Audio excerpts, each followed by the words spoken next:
Eles ficaram 6 meses sem carro, pegaram o dinheiro do carro, quitaram o cheque especial, liquidaram tudo que tinha que liquidar e começaram a reduzir as despesas. Após isso, eles reestruturaram as despesas deles e as receitas, equilibraram, voltaram a comprar carro, voltaram a viajar, começaram a estudar para poder crescer. Então, assim, a vida mudou completamente depois de 6 meses. Imagine alguém enrolado nas dívidas, sem conseguir trabalhar direito, perdendo sono e saúde por meses seguidos e conseguir resolver tudo em pouco tempo até virar investidor, ou seja, deixar de ser escravo do dinheiro e colocar o dinheiro para render. Sim, isso é possível e nós trouxemos o especialista Christian Teixeira para ensinar a virar a chave e passar a ter uma relação saudável com o dinheiro. Já já a gente vai apresentar o Christian e pedir para eles dicas salvadoras. Eu sou o jornalista Rodolfo de Souza, consultor em comunicação para empresas e pessoas e produtor de conteúdos. Seja bem-vindo ao 3º episódio do Atitude. E eu sou o economista Marçal Serafim Cândido, consultor de empresas e professor universitário. Prazer em receber você neste episódio. Aliás, para saber mais sobre nós e nossas atividades, os links estão na ficha técnica do podcast. Se você gosta dos nossos conteúdos, favorite e ative as notificações para saber quando sair episódio novo. E também recomende para os amigos. Aliás, professor, tem aqui 2 mensagens de voz que a gente recebeu com elogios ao nosso podcast. A primeira é do delegado Celso Ávila, da Polícia Civil de Minas Gerais, liderança política no sul de Minas.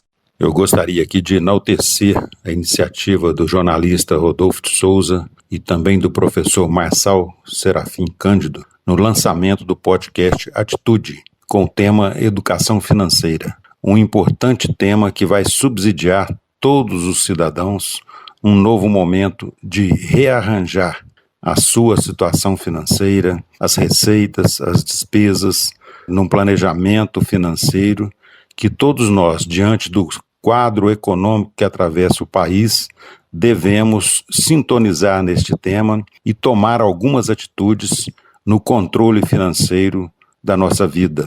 Então eu quero aqui enaltecer e parabenizar ambos os profissionais da comunicação por essa brilhante iniciativa, trazendo informações importantes para todos nós. Queria agradecer primeiramente o Celso por esse retorno, por esse comentário, e falar que, assim como o Celso comentou, a ideia aqui mesmo, a proposta é trazer inovações, trazer ideias novas, trazer conteúdo para as pessoas cuidarem melhor de suas finanças, cuidarem melhor do seu orçamento e assim viver uma vida melhor. Outra mensagem de voz veio do Washington Rezende, de Varginha, também no sul de Minas, que tem experiência no setor financeiro. Olá, Rodolfo, professor Marçal, meu nome é Washington Rezende, trabalhei por 29 anos em uma instituição financeira, que pertence a um dos maiores conglomerados do país. Hoje eu estou aposentado. Já tive aulas com o professor Marçal na pós-graduação, numa instituição aqui da cidade de Varginha, e acompanho o Rodolfo no jornalismo já há alguns anos. Acompanhei os 2 últimos podcasts que foram publicados sobre educação financeira e como negociar com bancos. Achei os assuntos muito assertivos e gostaria de fazer algumas observações quanto à tomada de crédito, que muitas vezes é realizada por uma pessoa humilde, por um idoso, por uma pessoa sem informações. Como vocês bem disseram nos últimos podcasts, hoje há muita facilidade na tomada de crédito.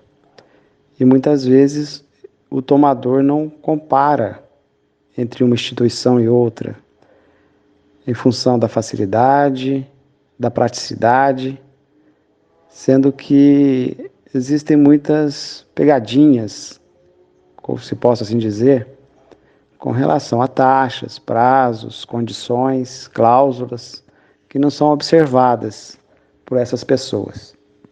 Hoje existem muitos escritórios terceirizados, financeiras, que trabalham para bancos e muitas vezes os atendentes não estão bem preparados para prestar um atendimento de qualidade e ser claro nas informações.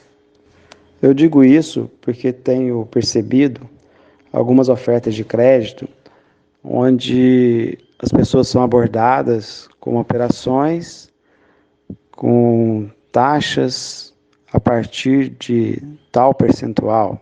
Dizem lá, taxa a partir de 1,2, 1,3, 0, alguma coisa.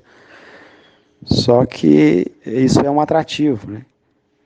Quando dizem a partir de, não quer dizer que aquele tomador vai obter tal taxa. Então é uma questão de fazer contas, né? Cálculos, obter mais informações, fazer aquela regrinha lá de multiplicar o valor da parcela pelo número total de prestações, né? Para saber quantas vezes ele vai pagar o valor que ele retirou, e de checagem mesmo das operações, né? No site do Banco Central tem como fazer simulações, bem prático, bem fácil, ver a taxa, o valor da parcela, o valor financiado, ver se as informações que estão sendo descritas, que estão sendo repassadas, condizem com a realidade. Verificar se as condições propostas condizem com a finalidade do crédito e avaliar se realmente vale a pena realizar essa ou aquela operação financeira. São cuidados simples que podem evitar muitas dores de cabeça no futuro. Fico até agradecido, né, Washington, de ter falado que foi meu aluno, é um prazer imenso, e com o longo do tempo vamos acumulando alunos aqui no sul de Minas, e o Washington tocou nos pontos bem interessantes com relação aos cuidados, né, na hora de se fazer uma renegociação ou tomar um crédito. E esse ponto nós trabalhamos isso no podcast, e esse retorno do Washington mostra, e ele faz parte, né, fez parte do setor financeiro, mostra a importância de cuidado nesse processo de negociação de dívidas e negociação de crédito. Bom, vamos então ao tema de hoje, orçamento pessoal e orçamento familiar. Segundo a pesquisa da Confederação Nacional do Comércio de Bens, Serviços e Turismo, em janeiro deste ano, 66,5% dos brasileiros estavam endividados. 24,8% não conseguiam pagar em dia e 10,9% disseram não ter condições de pagar. E nesse ponto, entra as orientações do Christian Teixeira. Assim como eu, o Christian é professor universitário, é ainda diretor administrativo financeiro da Terrena Agronegócios, um executivo empreendedor com mais de 20 anos de experiência em gestão financeira, com grande experiência em matemática financeira, capital de giro, mercado de capitais, mercado de produtos derivativos, análise de risco de crédito, investimentos. A gente gravou a entrevista por Skype. Professor Christian, é um prazer recebê-lo aqui. Eu e o professor Marçal temos uma honra muito grande em receber um profissional tão competente, tão solicitado. E eu gostaria que você falasse um pouquinho para o nosso ouvinte sobre a sua atuação profissional. Certo, prazer é todo meu. Eu já passei por 7 empresas e cada uma delas com um tipo de negócio diferente e sempre buscando crescimento, aprimoramento. Fiz várias pós-graduações, fiz o mestrado também estrito sensu, dei aula durante 9 anos em faculdade, curso de graduação, de pós-graduação, de MBA, e hoje eu tenho um cargo executivo de diretoria em uma grande empresa do agronegócio, muito feliz com a minha profissão e crescimento, sempre buscando me aperfeiçoar em liderança, na gestão de pessoas e processos e estudando cada vez mais, entendendo um pouco mais de finanças, de governança corporativa, de mercado de capitais e o orçamento pessoal, que eu acho fundamental para ajudar as pessoas no dia a dia, na dor delas com relação às suas finanças. Bom, Christian, eu vou deixar esse bate-papo por conta de vocês que entendem do riscado, né, que entendem do assunto. Mas antes de passar a peteca aí para o professor Marçal, eu vou fazer uma pergunta só para introduzir esse nosso bate-papo a respeito de orçamento pessoal e orçamento familiar. Por que o brasileiro ainda se endivida tanto? E aí, eu vou citar uma pesquisa nacional de endividamento e inadimplência do consumidor que foi divulgada agora no dia 18 pela Confederação Nacional do Comércio de Bens, Serviços e Turismo. E aí essa pesquisa diz o seguinte: nós temos 66,5% das famílias brasileiras endividadas, contra 66,3% de janeiro de 2020. Ou seja, é uma diferença pequena, mas houve um crescimento. A mesma pesquisa aponta que 24,8% das famílias estão com dívidas atrasadas e 10,9% do total de famílias não tem condição nenhuma de pagar suas dívidas. Como é que você analisa esse cenário? E eu refaço a pergunta: por que o brasileiro ainda se endivida tanto? Olha só, a classe média brasileira, ela hoje consome 5 vezes mais do que há 30 anos atrás. E 50% dos produtos consumidos não são realmente necessários para a melhoria do bem-estar. E pensa o seguinte: grande parte dessa classe média, ela gasta de 20% a 30% de sua renda pagando juros. Então aí já está um ponto que nós precisamos analisar, né? E existe uma cultura de gastos, ou seja, as pessoas hoje elas preferem gastar do que guardar, tendo em vista que elas incorporam em seu rendimento mensal valores como, por exemplo, de cheque especial, de cartão de crédito e outros limites. Ou seja, se ela ganha 2 mil e ela tem 2 mil de limite, ela acaba incorporando esses 2 mil de limite. Isso eu posso falar porque eu faço um trabalho dentro da empresa, e dentro de várias empresas que eu já trabalhei, de orçamento pessoal, familiar. Ou seja, eu faço um trabalho que eu chamo essas pessoas para entender um pouco como estão as finanças delas e organizá-las. Né? Tem também a percepção do valor das coisas mais imediatamente. Então, por exemplo, eu prefiro ter agora do que ter depois, ou seja, ter no futuro. Então, para isso, o que eu faço? Se eu quisesse ter depois, eu teria que guardar o dinheiro. Mas para ter agora, eu acabo me endividando. Né? A vantagem é que eu poderia, por exemplo, ter um desconto para comprar a longo prazo, se eu guardasse o dinheiro. Se eu fosse comprar uma geladeira daqui a um ano, por exemplo, eu poderia guardar esse dinheiro e chegaria lá na frente, eu poderia exigir um desconto. Mas o que eu faço? Eu preciso dela imediatamente. Eu quero ver o bem, eu quero possuir o bem. E aí, o que eu faço? Eu acabo comprando no crédito, eu me endivido, eu faço prestações com juros, e o que entra nessa estatística que eu disse, que grande parte gasta de 20% a 30% de sua renda pagando juros. É muito por aí. Legal, Christian. Primeiro, eu queria te agradecer aqui pela participação no podcast. Christian e eu, por acaso, nos encontramos agora 10 anos depois, né? Há 10 anos nós chegamos a trabalhar juntos, na mesma empresa, né? Em áreas diferentes, e agora nós aqui voltando a reencontrar. Christian, você tocou num ponto muito interessante aí na sua colocação, que foi essa vontade do consumo, né? E às vezes é uma falta, talvez, de uma autorreflexão, né? Que a gente pensar o seguinte: olha, será que eu preciso mesmo desse produto ou desse serviço agora, né? E aí você tocou num ponto que é essa percepção de valor no tempo. Não, eu quero consumir agora, eu tenho vontade agora. E aí você disse que faz um trabalho, né, de ajuda, né, dos colaboradores lá da empresa que você trabalha com relação a esse planejamento. E aí, na sua percepção, quando você vai fazer essa ajuda ou essa, vamos dizer, essa mentoria, né, de melhorar a gestão financeira da pessoa ali, do colaborador, né, na vida ali dele, com a família dele, qual que é a sua percepção quando as pessoas gastam mais, assim, que isso poderia ser evitado? Certo.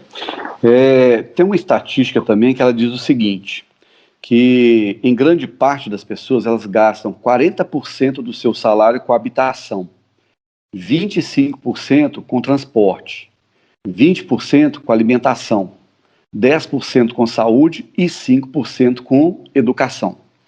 Então, assim, nós podemos notar que esse percentual, por exemplo, com educação, ele é muito baixo. E é justamente um fator que faria com que ele pudesse sair da situação atual que ele se encontra, e com estudo ele poderia adquirir mais habilidades, mais conhecimento e atingir melhores salários. Então, o que acontece com isso? As pessoas não gastam só com isso, elas gastam com outras coisas que fazem com que ela vá acumulando. Então, por exemplo, roupa. Às vezes a pessoa tem as roupas necessárias, mas ela compra mais. Às vezes você não vê dentro do guarda-roupa, do armário, aqueles objetos, aquelas roupas que você tem e que poderiam ser reutilizados. Outro ponto também são restaurantes, né? Muitas vezes você quer ir para restaurante. Restaurante, ele fica muito mais caro do que você fazer a comida em casa. Então, sim, se pudesse optar, por exemplo, ao invés de fazer uma janta no restaurante, que você vai pagar 100, 150 reais, 200 reais, se você comprar os ingredientes, chamar os amigos, dividir isso, você vai conseguir economizar, né? Outro ponto também são os equipamentos eletrônicos. A gente acaba trocando os equipamentos eletrônicos, vamos pensar celular, de 2 em 2 anos, porque a memória não está tão boa mais. Acaba comprando um Kindle, que às vezes você acaba não lendo o livro por ele, compra os livros também. E assim vai. Compra um computador que não é aquele computador que deveria comprar e acaba precisando de um outro. E os gastos vão acontecendo. E isso que eu falei do principal, que seria basicamente... que seria educação, que a gente deveria investir, eu falo educação de um modo geral. Por exemplo, uma pessoa que ela faz um bom curso de inglês, se ela, por exemplo, leva 3 anos para fazer esse curso, desenvolve suas habilidades e passa a falar fluentemente, ela pode ter um plano B, que é também dar aula de inglês. Se ela, por exemplo, faz um bom curso de Excel, ela pode depois dar aula de Excel, de planilhas. E aí vai, a gente tem, sim, vários casos de pessoas que completam suas rendas com aquilo que elas estudam e passam para frente, né? Isso é um ponto fundamental. Isso, legal. Isso é um ponto que você comentou, né, que eu acho muito importante também, assim, a pessoa não confiar todas as fichas delas só num plano A, né, só numa habilidade. Adquirir conhecimento, pegar, assim, parte da renda e investir em boa educação. E essa boa educação vai dar condições dela gerar um plano B, eu vou dar um curso, um plano C, vou trabalhar como consultor em outra área, um plano D e assim vai. Isso é bem importante para a pessoa conseguir gerar, né, outras fontes de renda e assim ter uma condição financeira melhor e ter capacidade de, inclusive, guardar mais, né? Marçal, e dentro disso, eu fiz um trabalho também, mostrando e conscientizando funcionários das empresas, que é assim, por exemplo, tá? Se você economiza R$25 de energia elétrica por mês, se você economiza com alimentação R$100, e se você economiza R$50 com despesa com combustível, isso vai te dar R$175 de economia por mês, correto? Certo. Em 5 anos, se você aplicar uma rentabilidade mensal de 0,5%, você vai ter R$12.209. Em 10 anos, você vai ter R$28.678. Em 20 anos, você vai ter R$80.857. E se você, ao invés de economizar os R$175 e economizar R$350 por mês, reduzindo as mesmas despesas, energia elétrica, alimentação e combustível, em 5 anos você teria 24 mil, em 10, 57, e em 20 anos, R$161 mil. Ou seja, R$161 mil é um apartamento que você compra, não é? E pode estar com ele mobiliado, então em 20 anos você tem a sua casa própria, com economia baixa. Mas esse ponto de vista, ele tem que ser discutido, tem que ser conscientizado, tem que ser observado mês a mês, correto? Exato. E aí, Christian, aproveitando esse ponto, você falou, né, da pessoa planejar ali quanto ela pode guardar um pouquinho por mês, quando você faz esse processo, né, de auxílio, né, ajudar as pessoas a melhorar a sua gestão de orçamento familiar, quais são os passos que você geralmente adota ou recomenda para a pessoa para ter boa gestão ali do orçamento familiar? Bom, a gente pensa em fase do planejamento. Assim, a primeira coisa é um autodiagnóstico da problemática financeira familiar. Então, você vai fazer um planejamento visando a redução das despesas familiares, vai fazer uma reeducação financeira, não só, né, o casal, mas os filhos também, eles participam desse processo. Sim. E eles participam muito com, por exemplo, contratos, redige um contratinho com os filhos, gente, ó, a partir de hoje nós vamos gastar menos com isso, menos com aquilo lá. Redige mesmo, cada um assina, é muito bacana isso. Eu já usei isso em casa. Vai fazer um planejamento visando a eliminação das dívidas familiares, planejamento visando a formação dos critérios de poupança e investimento, né? Então, assim, primeira coisa é entender o panorama, o que está acontecendo com as finanças, né? A gente vai listar as dívidas todas, e um ponto, assim, que eu acho muito importante é separar, por exemplo, 20% da receita para quitar a dívida. Isso é importante. Renegociar as dívidas. Se não sabe renegociar, procura alguém que possa, de alguma forma, ajudar, né? E coisas que nos ajudam, por exemplo, é uma planilha de Excel. Agora, Christian, eu não tenho habilidade com planilha. Beleza, no caderno mesmo, pega um caderninho, põe lá em cada página um mês, põe os 12 meses, põe as suas despesas, as suas receitas e vê o que sobra ou falta. Poxa, o que eu tenho que fazer? Eu estou com dívida em cartão de crédito, eu estou com dívida no cheque especial, qual que é mais alto? Hoje, por exemplo, sabe uma estatística dizendo que a média de taxa de cartão de crédito está em 329% ao ano. Nossa, que alto. 329% ao ano, ou seja, isso quebra qualquer um, né? Sim. Então, diante disso, nós vamos ajustar essas despesas e receitas para que haja, ou que tente, né, sobrar alguma coisa no final do mês. Então, com isso, você vai ter uma visualização do que pode ser feito. Exemplo, que eu já fiz com pessoas que eu fiz uma consultoria com elas. Vende um carro que está dando muito defeito, está tendo muito problema mecânico, ou seja, está gerando muita despesa, e por um tempo usa o transporte coletivo ou um transporte por aplicativo, pega esse dinheiro, quita sua dívida mais alta, é cartão de crédito ou é cheque especial, quita, pronto, agora eu não vou pagar mais esses 20% ou 30% da minha renda em juros, acabou. Então, eu vou economizar esse dinheiro. E aí, ao longo do tempo, você consegue juntar um dinheirinho de novo e recomprar um outro carro. Que seja um carro que vai te despender menos gasto, menos mecânico. Então, assim, são estruturas de elaboração de planilhas, de entendimento de finanças pessoais, para que você chegue lá. Não é difícil, né? Então, a gente realmente pôr no papel e encarar, porque eu vejo, Marcelo, que muita gente não quer fazer isso porque tem medo. Fala assim, opa, peraí, eu vou colocar no papel e aí eu não vou poder gastar mais. Não, eu vou saber isso. a verdade, né? Eu vou saber a verdade. Isso. Então, assim, o medo de saber a verdade. Eu acho que é igual quando você vai no terapeuta, né? O terapeuta fala, você está precisando resolver isso assim. Opa, deixa eu ir embora. Ou quando a gente faz um exame, já sabe que assim, relaxou, comeu muito doce ou muita gordura, aí você vai falar, nossa, eu vou tirar sangue e fazer o exame, já vai vir o resultado, né? Vai vir. É isso mesmo. Mas assim, tem um autor que eu adoro muito, né, chama Ray Dalio, ele tem um livro que chama Princípios, né, Vida e Trabalho. Sim. E ele fala aí, tem um capítulo do livro lá, o título do capítulo é Encare a Realidade e Lide com Ela.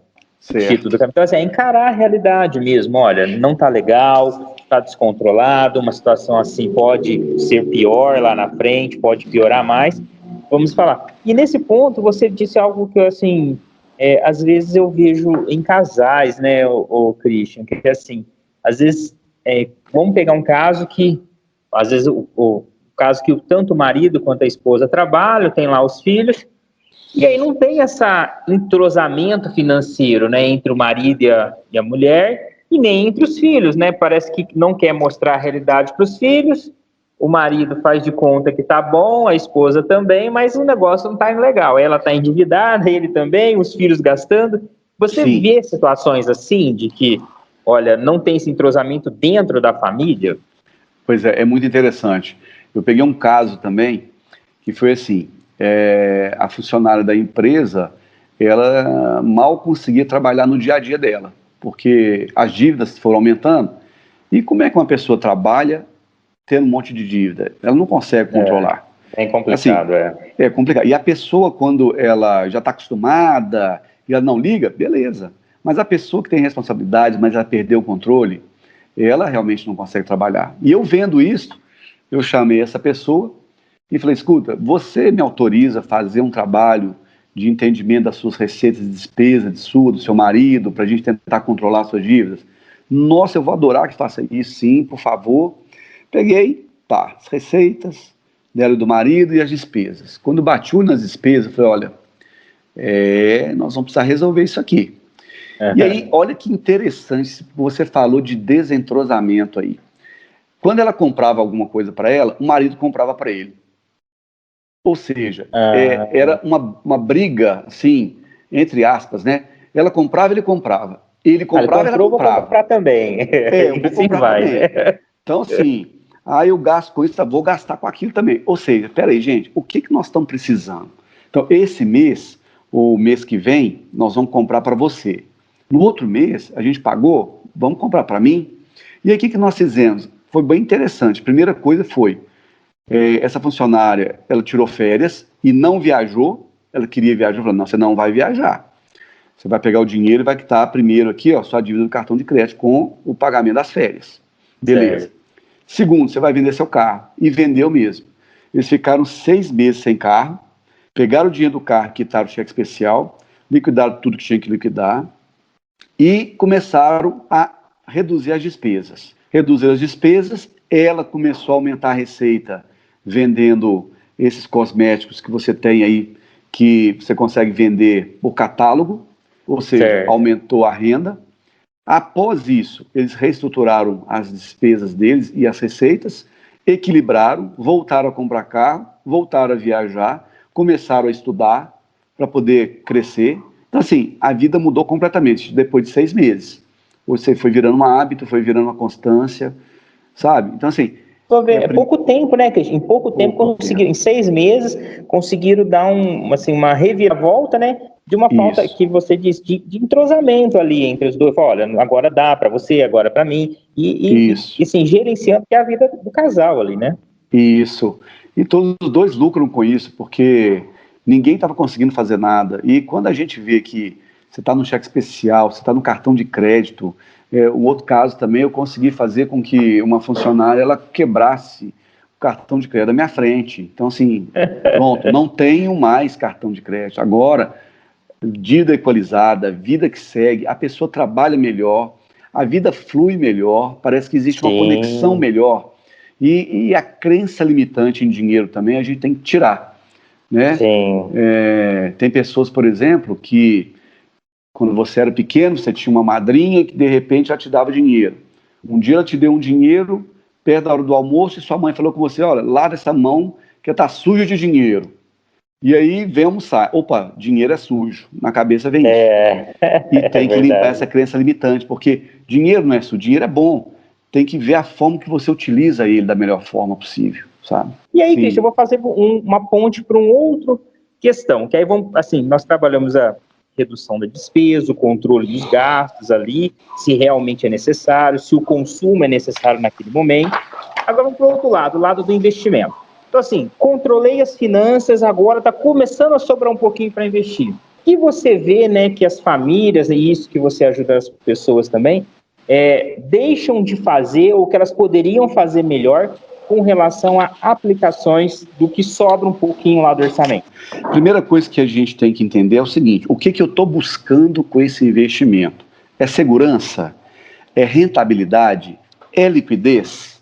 Opa, beleza, então é segurança. Então eu vou buscar alguma aplicação que eu vou ter um seguro, como por exemplo o Fundo Garantidor de Crédito. Essa aplicação não vai render muito, tá? Certo. Mas eu vou fazer um fundo de emergência, que é aquele dinheiro que quando eu precisar eu posso buscá-lo com liquidez, com rapidez e talvez vá formando um fundo também. Não, certo. Beleza, eu quero rentabilidade, beleza. Se eu quero rentabilidade, eu vou buscar o quê? Um fundo de investimento. Seja um fundo de investimento imobiliário, seja um fundo em renda fixa, que você ganhe um pouco mais, e até mesmo depois, se a pessoa aprender um pouco sobre ações, começar com ações mais conservadoras, alguma coisa que vai te dar algum dividendo, né? Ou se você quer liquidez, eu quero liquidez, é imediato, opa, então tem que buscar algum tipo de aplicação que eu vou aplicar, a rentabilidade não vai ser boa, tão boa, mas eu posso utilizar aquele dinheiro a qualquer momento. E aí eu vou migrando, é como se fosse um quadro, se tivesse 4 partes e que você fosse separando seu dinheiro para cada quadrinho desse. Eu quero um pouquinho no fundo de emergência, 25% do meu dinheiro, eu tenho mais 25% que eu quero rentabilizar mais um pouquinho, eu tenho mais 25% que eu posso ser um pouquinho mais agressivo, e tem mais 25% que eu posso brincar um pouco com ele, tentar buscar uma rentabilidade. Então, assim, na média, eu vou ter um pouco mais de rentabilidade, mas eu vou poder abrir mão dele no momento que eu precisar, eu posso buscá-lo. Então, é um pouco disso, sabe? Então, assim, ou eu consigo juntar um pouco mais e, quem sabe, até comprar um imóvel, um lote. Com esse imóvel, às vezes, eu posso alugar e ter uma rentabilidade, né? Se eu estiver buscando um pouco eu estiver pensando numa previdência privada, em alguma coisa para o futuro, eu vou poupando mensalmente. O importante, do meu ponto de vista, é a disciplina. Ou seja, todo mês você vai lá e faz a sua reserva. Todo mês. Sim. Porque aí vira uma disciplina. E você vai... Né, o hábito, ele vai fazendo com que você todo mês vai incorporando um capitalzinho, igual falei. Você pega R$350 de economia, em 20 anos você vai ter R$161 mil. Né? Então, objetivos. Quais são meus objetivos? E isso é importante, Marçal. Exato, é como você disse, né? Ao final de 20 anos, economizando um pouquinho, você tem lá R$160 mil, dá para você comprar um apartamento. É um apartamento que pode ser uma renda para complementar a aposentadoria, né? Alugar o apartamento e tem um apartamento gerando renda e junto com a aposentadoria. Muito legal, Christian, assim, e essa questão da disciplina, né? Assim, é pouquinho, eu consigo guardar só R$50 por mês, mas vai lá e guarda. E aí, vai um pouquinho, quando sobra um pouquinho mais, guarda um pouquinho mais. Entrou uma renda extra, né, que a gente falou. Eu dei um curso lá, um treinamento, uma consultoria, um trabalho extra, guarda um pouquinho. O 13º lá, guarda um pouquinho, né? Tem essa disciplina de sempre guardar. Christian, eu queria agradecer a sua participação aqui no nosso podcast. Foram muito esclarecedores, especialmente essa que você disse com relação à organização do orçamento familiar e essa dica final de investimento, né? Então, no primeiro momento, se organizar, né? E a gente brincou, né? Reconhecer que tem uma realidade que precisa ser mudada, né? Quando está com problema financeiro. Se organizar, e aí você compartilha aqui com a gente as suas experiências, orientando essas pessoas. Queria agradecer muito, e especialmente também por trazer algumas ideias, insights para o nosso ouvinte, aquele que quer se organizar financeiramente e, claro, sobrou um pouquinho para investir. Agradeço muito, Christian, a sua participação aqui, tá joia? Muito obrigado, Marçal. Professores, agradeço muito, fui testemunha dessa conversa, né? Não participei da conversa, mas aprendi muito, e o nosso ouvinte também com certeza aprendeu. Grande abraço. Obrigado, Christian. Espero que você tenha gostado e, se gostou, multiplique esse episódio com os amigos. E se tiver alguma crítica, sugestão ou comentário, mande uma mensagem de voz pra gente. Estamos no Instagram em @atitudepodcast, tudo junto, e alguns agregadores também é possível deixar um clipe de voz. Um grande abraço a todos e até a próxima. O próximo episódio do Atitude sai daqui a 15 dias. Abraço e sucesso para você.